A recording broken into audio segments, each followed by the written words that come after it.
Hey class, today I'm going to be doing my speech about presentation anxiety and how I deal with that and some good ways to work through if you have presentation anxiety.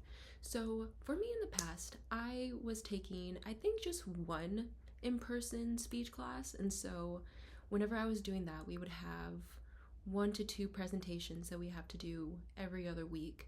But they would be around like 5 to 10 minutes long each, and we would have to stand right in front of the class and deliver that speech. For me, I would experience just that really huge adrenaline rush and just be really panicky. My voice would shake. I couldn't hold good eye contact with the audience because I was just so nervous and anxious due to just being like in person in front of so many teenagers and young adults my age.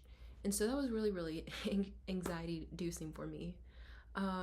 Learning in this chapter, I realized that there are a bunch of different ways to alleviate that presentation anxiety.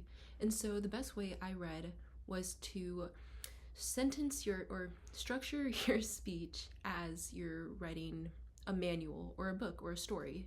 So you would start with the introduction first. So you can do your introduction being like an attention grabber, just like really captivating like your audience with something like super like what did they just say, and like just grab the attention that way. Or you can just introduce your topic where you're going to be talking about some main points and then just like go further into the speech that way. Or you can like validate your credibility being like, hi, my name is like yada yada, I'm from here, I've been teaching this for this long, just like so the audience is like, oh, okay, this person knows what they're talking about. And then after you do the attention grabber, you would go on to your main body of your speech. So you just talk about main topics and like how that correlates with whatever you're talking about, give some examples, and just validate your credibility of the speech that way too.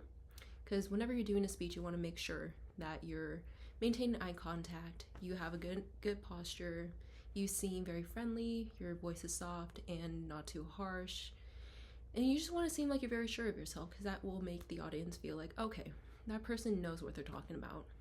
And then to finish off your speech, you would just do a conclusion, so being like just wrapping up what you're saying, doing some other like main points of the other main points you put, basically just like wrapping up everything as like if you're telling a story, and then just finish off your story that way, your speech. So yeah,